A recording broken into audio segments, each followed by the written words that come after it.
your life is 100% what you make of it, like your own choices. And so I've known people in the past that will complain about their own life and think, why are you complaining about yourself, essentially?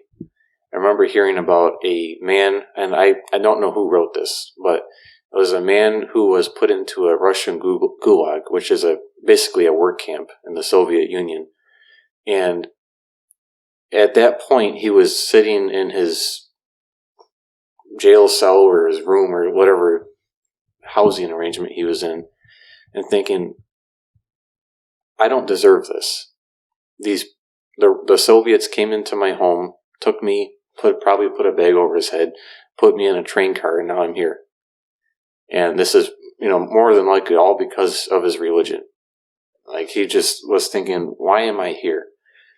This is so unfair. But then he started thinking, well, it is unfair, but I do live in the Soviet Union. I know that this is a potential. I've heard cases about this before. So I shouldn't be shocked, like 100% shocked, that I'm sitting here in a gulag. Yes, it's unfair, but he was taking accountability for himself even in the most dire situations. For somebody who is just taken out of their home and put into a Russian gulag, it's terrible, but he was mature enough to think, okay, instead of just sitting here sulking about my current situation, how can I try to figure out why I'm here and eventually get out? Which I'm sure I think he did. But it was a really profound story because I'm thinking, not many people would be able to sit in a gulag and think that to themselves. They think, even though I was taken out of my home, I am accountable for myself being here right now because maybe I could have moved to another country. Maybe I could have escaped somewhere. I know Soviet Union is kind of hard to travel freely because they have travel ban, or had travel bans. Soviet Union is no longer in existence, but he could have done something to get out of that situation prior. And so that another story of, not complaining. And that one is, like I said, really profound because he's taking 100% accountability for his current situation. And the point I brought up of, your life is your own choice. That is 100% true.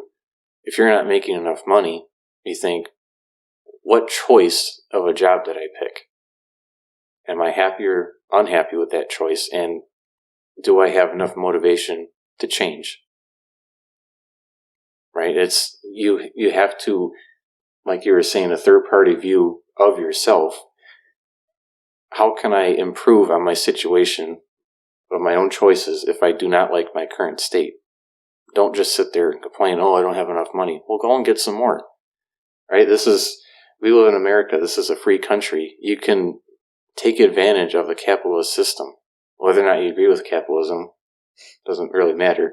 The fact is that you live here and you can do that. Like I said, in the Soviet Union, you didn't have an option. So don't complain about something that is your own choice. Sometimes it's very hard. Yeah. And I'm still trying to figure out the best method to make the best out of the worst situations. Because it's, not an easy thing to do. But I feel like we could talk about manifestation after this one. Yeah. Yeah, another topic. Another video. I have a lot of thoughts on that, so I feel like I feel like it ties in right to what you're saying. Mm-hmm. And, talking about the Soviet Union and going back into history, I've been doing research, listening to YouTube videos about like the Ottoman Empire, Vlad the Impaler, and I really enjoy learning about this kind of stuff because I can learn about how people behave over the span of human time. And so one thing that I enjoy doing while I'm listening to these YouTube videos is picking out common traits amongst not only empires, but people. And one thing that I was learning about the Ottoman Empire is there were many, many sultans that ruled over that empire, over the span of the empire. And those men were men of action. They said, I am emperor, I'm sultan, I'm going to conquer as much land as I possibly can conquer and make this empire a great place to live. I guarantee you that those men were not sitting at home complaining about anything.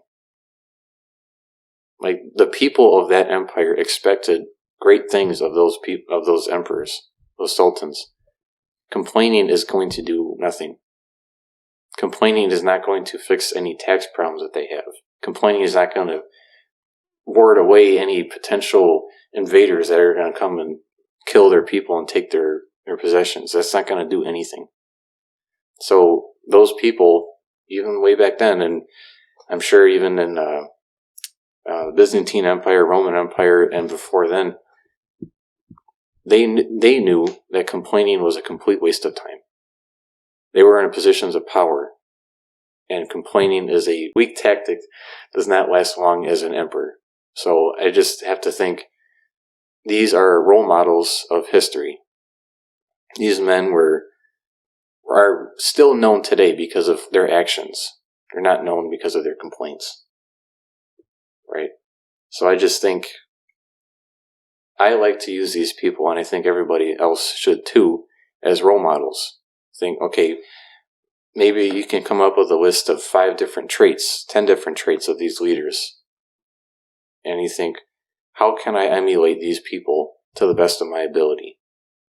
And I guarantee you that complaining is not on that list. I guarantee you. Because if they complained all the time, they wouldn't have gotten anything done. And we wouldn't know who they are today. Right? It's just, that makes no sense to me. I just think, there are a lot of people that they complain, they get sympathy, and then they feel good enough about themselves to go back to being the same person. And that's asinine to me. Why would you complain and raise a problem, but then go back to doing the same thing? That's the definition of insanity, of doing the same thing and getting the same result, or thinking they're going to get a different result.